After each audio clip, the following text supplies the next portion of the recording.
Assalamualaikum warahmatullahi wabarakatuh. Yang terhormat kepada Bapak Arifah Kurniawan, SE MSA, selaku dosen pengampu mata kuliah Manajemen Keuangan Syariah.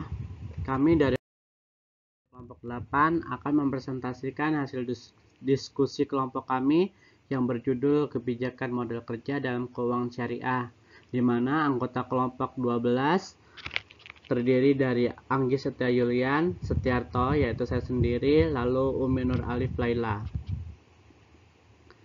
Di dalam PPT ini terdapat bab 1 yaitu pendahuluan, bab 2 pembahasan, bab 3 penutup.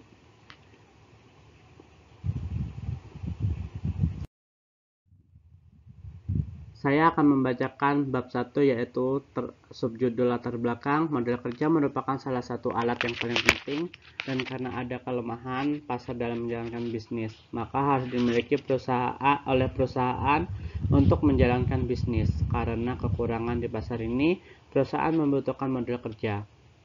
Dalam konsep Islam, harta yang dimiliki manusia tidak boleh ditimbun atau mengendap pada orang-orang tertentu. Harta harus diputarkan untuk mengembangkan usaha atau modal, sehingga bisa bermanfaat bagi semua pihak. Lalu, rumusan masalah yang kami ambil untuk berdiskusi pada kelompok kami, ada 7 rumusan masalah, yaitu yang pertama, apa pengertian dari model kerja, lalu yang kedua, bagaimana aturan syariah tentang modal, lalu yang ketiga, mengapa perlu model kerja, yang keempat, faktor apa saja yang mempengaruhi tingkat model kerja, yang kelima, strategi apa yang digunakan dalam model kerja. Yang keenam, bagaimana cara menghitung kebutuhan model kerja. Lalu yang terakhir, seperti apa pembiayaan model kerja syariah. Baik, saya akan menutup untuk pembahasan bab 1. Saya persilakan untuk pembahasan bab 2, yaitu Anggi Setia Yulian dan Umi Nur Alif Laila.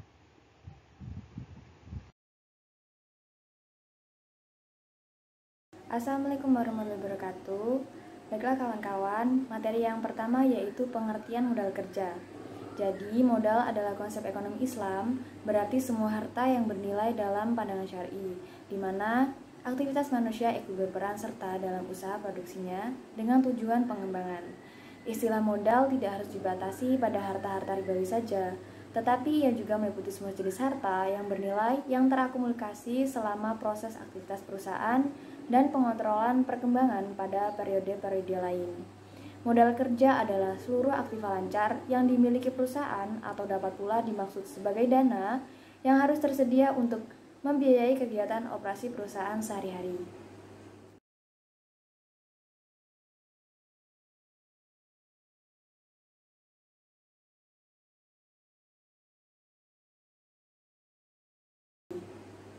Yang kedua yaitu aturan syariah tentang modal kerja. Pada dasarnya, modal tidak hanya berbentuk uang, namun harta yang digunakan untuk kepentingan bisnis dengan proses perputaran dinamis. Sehingga dengan perputaran modal tersebut diharapkan roda ekonomi berjalan sesuai yang diharapkan dengan bentuk pemerataan kekayaan. Maka Allah Subhanahu wa Ta'ala melarang bagi hambanya untuk menimbun harta dengan ancaman yang pedih, dan harta tersebut tidak hanya beredar di kalangan orang-orang yang kaya saja. Islam memberikan ketentuan dalam konteks modal usaha perorangan atau kelompok sebagai berikut. Yang pertama, modal harus diketahui. Yang kedua, modal berbentuk real. Dan yang ketiga, modal bukan merupakan utang.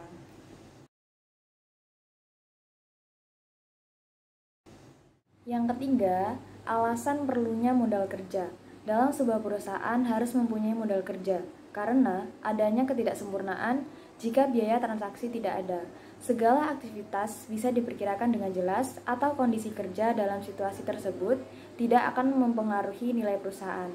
Perusahaan hidup dalam situasi ketidaksempurnaan pasar. Keputusan modal kerja menjadi yang pertama biaya transaksi, yang kedua kelambatan atau ketidaksinkronan aktivitas, dan yang ketiga kemungkinan kebangkrutan atau kesulitan pembayaran. Yang keempat, faktor-faktor yang mempengaruhi tingkat modal kerja. Yang pertama, faktor-faktor yang mempengaruhi aktiva lancar. Ada karakteristik bisnis, ukuran perusahaan, aktivitas perusahaan, dan stabilitas perjualan perusahaan. Dan yang kedua, faktor-faktor yang mempengaruhi utang lancar. Ada faktor eksternal dan internal. Yang internal ini ada kebijakan manajemen. Besarnya modal kerja yang dibutuhkan oleh suatu perusahaan dipengaruhi oleh beberapa faktor. Yang pertama, sifat atau tipe perusahaan. Yang kedua, waktu yang dibutuhkan untuk memproduksi atau memperoleh barang yang akan dijual, serta harga persatuan dari barang tersebut. Yang ketiga, syarat pembelian bahan atau barang dagang. Yang keempat, syarat penjualan. Dan yang terakhir, tingkat perputaran persediaan. Sekian yang dapat saya paparkan, saya kembalikan kepada moderator. Strategi model kerja dibagi menjadi dua, yaitu strategi aktiva lancar dan strategi pendanaan. Strategi aktiva lancar secara umum mempunyai tingkat keuntungan yang lebih kecil daripada aktiva tetap. Jika perusahaan mempunyai aktiva lancar yang lebih tinggi, maka perusahaan bisa mengurangi resiko atau resiko likuiditas. Maka konsekuensinya perusahaan akan memperoleh profitabilitas yang lebih rendah. Lalu yang kedua, strategi pendanaan. Ada beberapa alternatif kebijakan model kerja atau pendekatan pendanaan jangka pendek. Ada 3 pendekatan dalam pendanaan jangka pendek, yaitu yang pertama, matching atau hedging, yang kedua, agresif, dan yang ketiga, konservatif. Selanjutnya yaitu menghitung modal kerja. Modal kerja dihitung dengan menggunakan rasio lancar, yaitu aktiva lancar dibagi dengan kewajiban lancar. Rasio di atas 1 berarti aset lancar melebihi kewajiban, dan umumnya semakin tinggi rasionya maka semakin baik. Formulasi umum untuk menghitung modal kerja yaitu current rasio sama dengan current asset dibagi dengan current liabilities. Sebagai contoh, untuk tahun fiskal per 31 Desember 2017, Coca-Cola memiliki aset lancar senilai 548,1 triliun, di mana termasuk kas dan setara kas, investasi jangka pendek, surat berharga, piutang, persediaan, biaya dibayar di muka, dan aset yang dimiliki untuk dijual. Sementara kewajiban lancar untuk tahun fiskal per Desember 2017 sebesar 407,85 triliun. Kewajiban lancar ini termasuk hutang usaha, biaya yang masih harus dibayar, pinjaman dan wesel bayar, jatuh tempo hutang jangka panjang saat ini, pajak penghasilan yang masih harus dibayar, dan liabilitas yang dimiliki untuk dijual. Berdasarkan contoh dan data yang terdapat dalam soal di atas, maka didapatkan, kita tulis kembali rumusnya, current ratio sama dengan current asset dibagi dengan current liabilities. Current asset sebesar 548,1 triliun dibagi dengan current liabilities sebesar 407,85 triliun sehingga didapatkan 140,25 triliun. Nah, jadi modal kerja yang dibutuhkan Coca-Cola pada tahun fiskal per 31 Desember 2017 sebesar 140,25 triliun.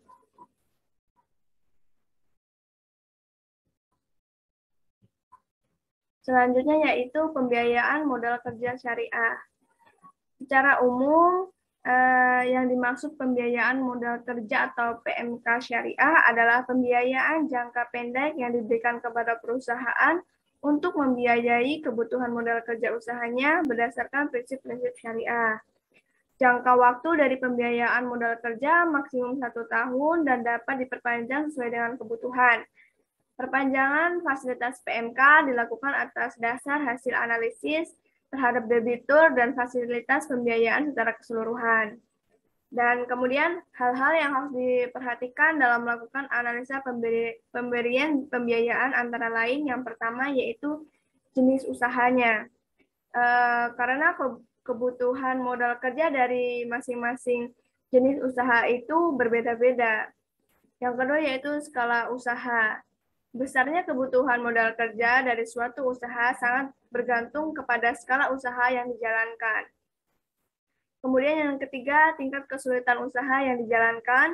Kemudian yang terakhir, karakter transaksi dalam sektor usaha yang dibiayai. Selain itu juga, bank juga harus mempunyai daya analisis yang kuat tentang sumber pembiayaan kembali. yakni sumber pendapatan atau income dari proyek yang akan dibiayai.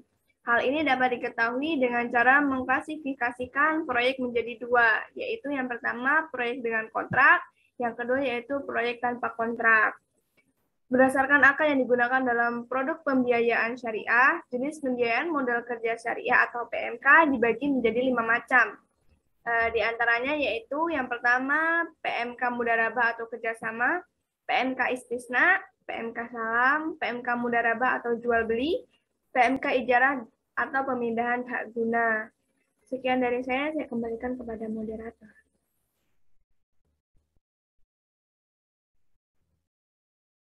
Itulah pemaparan dari bab 2 yaitu pembahasan yang dibacakan oleh Anggita Setia Yulian dan Umi Nur Alif Laila dan saya sendiri.